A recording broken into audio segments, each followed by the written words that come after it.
U.S. Secretary of State Mike Pompeo pinuri ang India sa ginawa nitong desisyon na putulin ang oil imports sa Iran at Venezuela.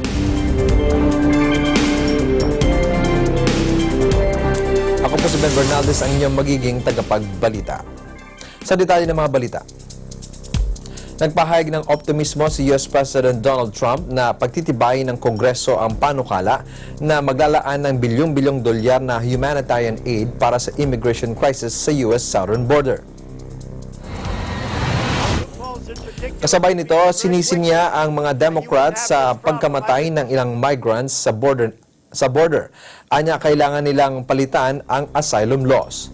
Una rito, marami ang nagpahayag ng galit patapos lumabas ang mga larawan ng namatay na ama at ang kanyang batang anak na babae na nalunod matapos nilang tumawid sa Rio Grande mula sa Mexico para makapasok sa Estados Unidos nang walang legal permission. Makikita sa larawan ang bangkay ng lalaki at ang kanyang 23 buwang anak na babae sa gilid ng ilog. Spoke with Nancy Pelosi and we had a good conversation having to do with the bill, humanitarian aid at the border for the children mostly. And we are moving along very well with a bipartisan bill in the Senate. Spoke with Mitch, spoke to a lot of people. We're doing very well. It's very far along, and I believe the House is going to also be getting together with the Senate. Hopefully they can get something done. It's humanitarian aid. It's very important, and I think that a lot of people are starting to realize that I was right when I said we have a crisis at the border. Everyone's saying now we had a crisis at the border. It wasn't a manufactured crisis, which they were saying.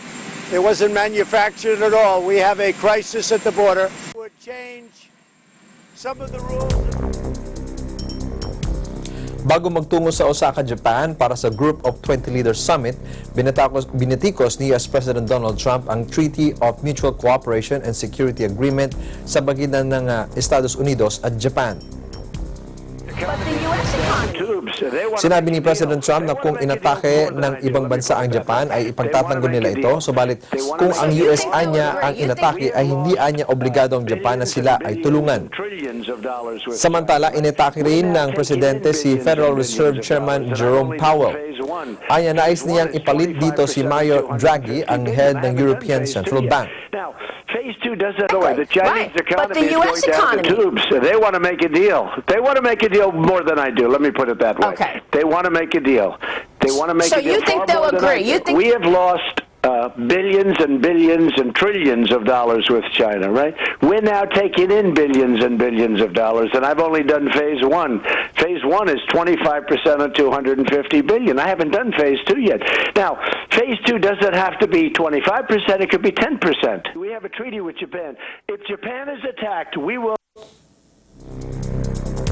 10 US Democrats ang sumalang sa debate sa isinagawang Young 2020 season.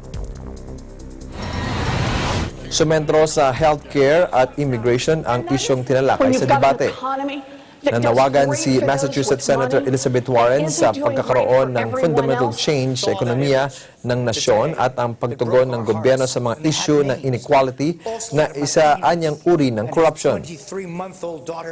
Sinabi naman ni dating Obama Administration Housing Chief Julian Castro na lubang nakakalungkot panoorin ang larawan ng namatay na ama at ang kanyang anak sa Rio Grande River.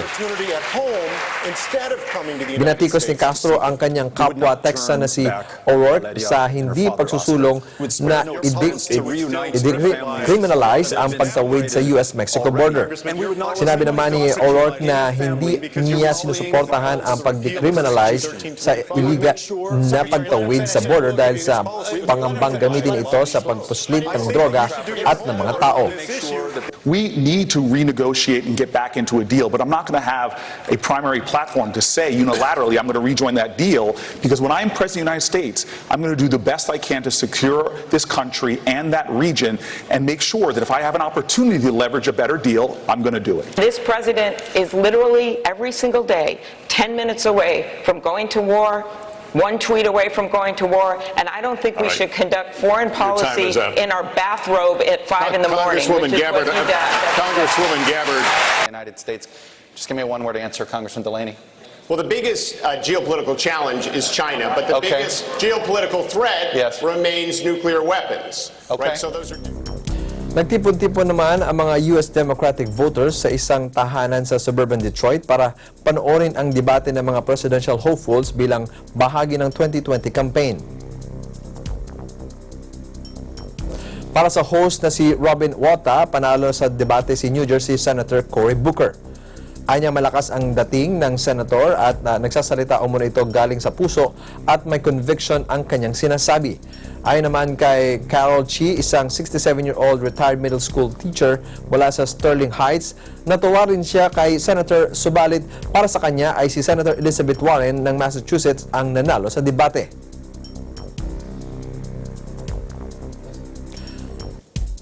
Ang iba pang mga balita sa pagbabalik ng Eagle News International Filipino Edition.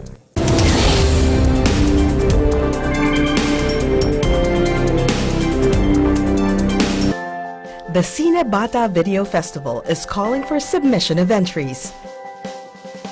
With this year's theme, United in Love. If you are a Filipino video content creator, show us your best work for a chance to represent the Philippines. Deadline of submission is on August 30, 2019. For inquiries, visit or contact the following. Mga isyung panlipunan.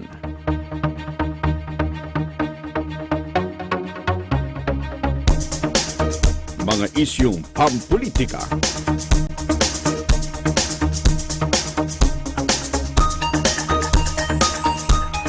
Tatalakayin, lilinawin, kasama ang mga batikang komentarista, Congressman Dante Marcoleta at Jed Sobartiaga sa Ganang Mamamayan.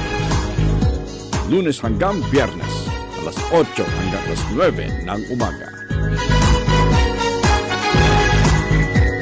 Hindi lamang bagyo at pagbaha ang dapat na paghandaan ng taong bayan, kundi maging ang lindol. Ayon sa PBOX, hindi alam kung kailan tatama ang isang malakas na lindol o the big one sa oras na gumalaw ang West Valley Fault na nasa Metro Manila. Kaya bago pa man ang lindol, alamin kung ang inyong mga lugar ay nasa dinaraanan o malapit sa active fault. Tiyakin na matibay ang pagkakagawa ng bahay o gusali. Itali ang mga mabibigat na kagamitan o kasangkapan sa dingding upang maiwasan ang pagkahulog. Ang mga babasagin, mga nakalalasong kemikal at mga bagay na madaling magliyab ay dapat na nakatago sa pinakailalim na bahagi ng mga istante at hindi madaling magalaw o matapon. Maging pamilyar sa mga tinatawag na exit routes, alamin kung nasaan ang fire extinguisher, first aid kit, alarmang pangligtas at emergency exits at communication facilities. Maghanda ng emergency supply kit na naglalaman ng debateryang transistor, flashlight, first aid kit, tubig na mainom, candy, mga dilata at iba pang ready-to-eat na pagkain, pito at gas mask. At higit sa lahat, magsagawa at lumahok ng regular na earthquake drill. Tandaan, susi sa mabisang pagpaplano sa kalamidad ay ang kahandaan.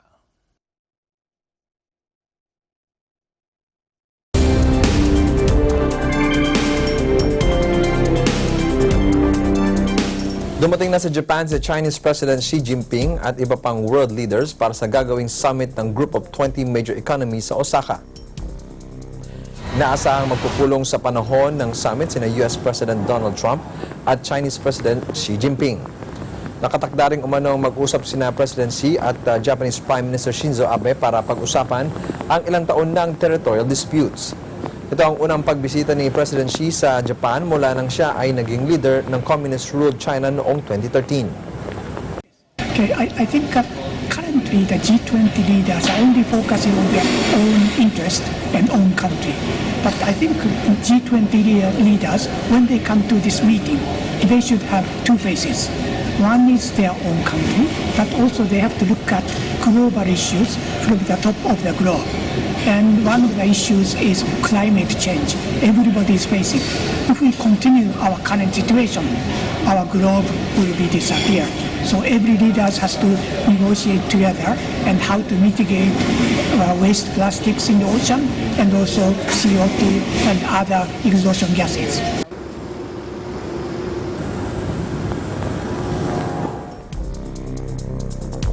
Ibinahagi ni French President Emmanuel Macron na bumuo sila ni Japanese Prime Minister Shinzo Abe ng roadmap para paigtingin ang research at investment. Sa isanagawang panel discussion sa Tokyo, binigyan diin ni President Macron ang kahalagahan ng innovation. Nananawagan din siya sa mga kumpanya at mga investors na humanap ng solusyon sa climate issues, isa sa mga paksa na tatalakayin sa G20 Summit at sa gaganaping G7 meeting sa France. Una nakausap sina President Macron at Prime Minister Abe noong Merkules at nakatakda rin siyang makipagkita sa Japanese Emperor. Nous devons au G20 non seulement réaffirmer nos engagements en matière climatique et de biodiversité, mais passer une étape supplémentaire de mise en œuvre. Le G7 sera à cet égard un rendez-vous critique quelques semaines avant le sommet des Nations Unies pour le climat. Mais la bataille jumelle que nous voulons mener, et je veux vraiment saluer l'engagement de plusieurs entreprises, investisseurs, acteurs présents dans cette salle, c'est une bataille contre le réchauffement climatique et pour la biodiversité. Parce que nous sommes convaincus que ce travail est un travail conjoint. Et si on a pu commencer à avancer avec l'accord de Paris en 2015 en matière de climat, et lors du G7, ce que nous souhaitons faire, c'est justement promouvoir cet agenda, mais avoir aussi...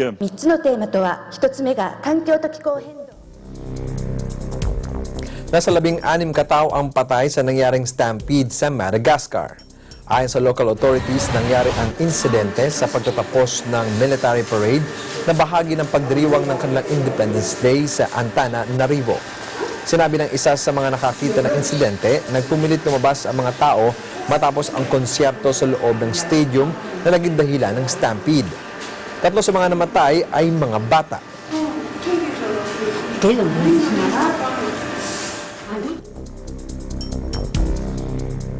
Dalawa katao ang patay sa pag-emergency landing ng isang eroplano sa Russian city ng Nizhnegarsk. Ayon sa Russian Emergency Ministry, ang dalawang namatay ay miyembro ng cabin crew. Nailigtas naman ng mga otoridad ang 46 na pasahero.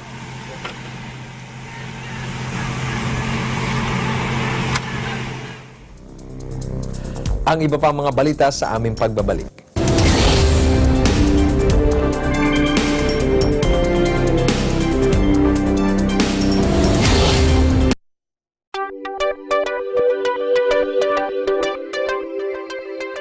Para sa mga viewers namin sa Middle East at North Africa via OSN, hello po sa inyong lahat dyan. Ako po si Angelo Pulmones. Ako po si Mylene Mariano Rivera at araw-araw tayong magkakasama Sa Agila Balita. Dito sa Net25 at OSN, siguradong at home kayo dito.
Agila Balita, Lunes hanggang Biyernes, alas 7:30 hanggang alas 8 ng umaga.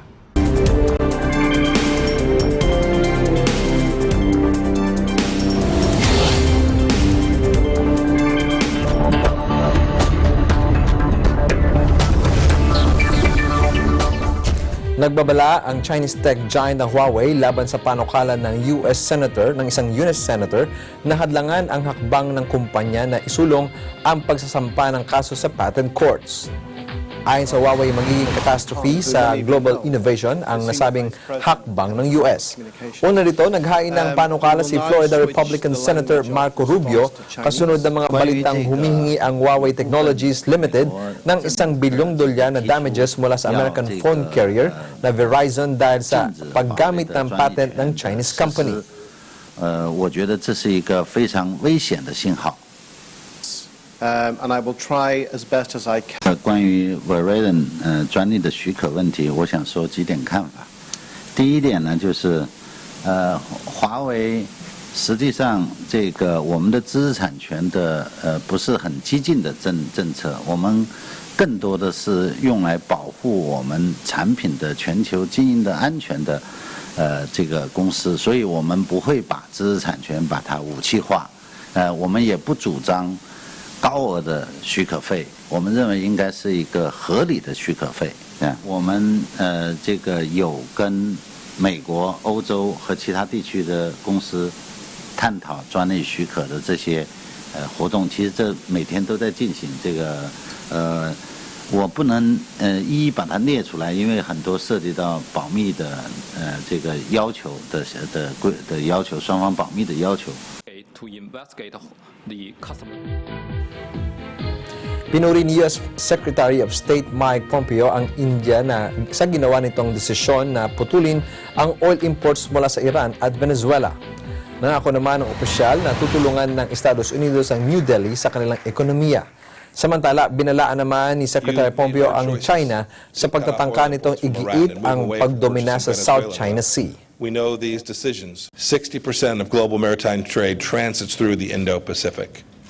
In past weeks, the Islamic Republic of Iran has attacked tankers from Japan, Norway, Saudi Arabia, and the United Arab Emirates. In recent years, China has sought dominance in the South China Sea.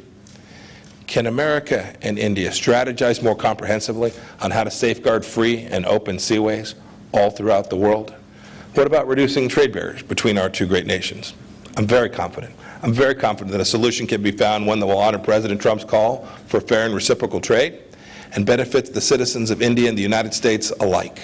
And energy sectors for a dozen years.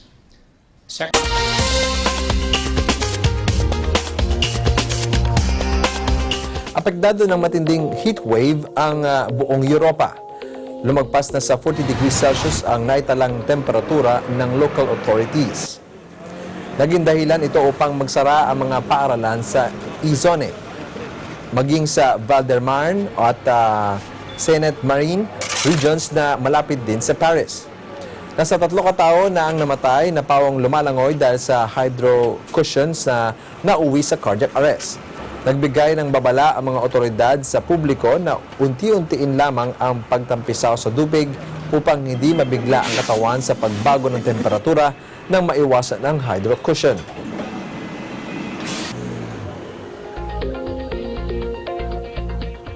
Bago ang nakatagdang G20 Summit, nanawagan ang mga environmental activists at mga residentes sa Kubi kay Japanese Prime Minister Shinzo Abe na itigil na ang pagpupondo sa mga coal-fired power plants. Nais din ng mga protesters na magkaroon ng mas agresibong hakbang ang Japanese government na tumulong sa paglala ng climate change. Isinagawa ng mga aktivista ang kilos protesta sa labas ng isang coal-fired power plant sa nasabing port city.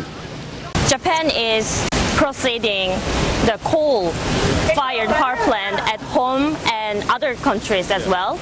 So we want Prime Minister Abe to end funding coal at home and overseas. We made this balloon and organized this protest and to make him feel embarrassed or feel the pressure from inside, outside of Japan. We want him to stop funding coal and don't make the climate change worse.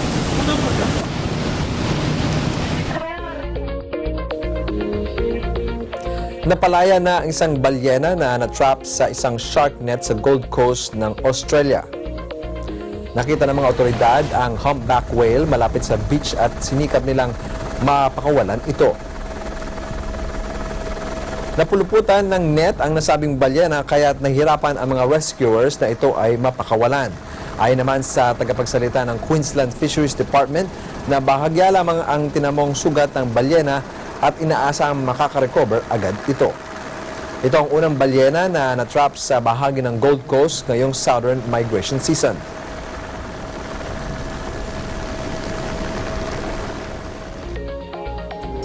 At yan ang kabuuan ng mga balita mula sa iba't ibang bansa. Ito ang Eagle News International Filipino Edition. Sa pangalan ng mga bubuo sa Eagle News Service, ako po si Ben Bernaldez and I'm 1 with 25. Susunod na ang Agil Balita.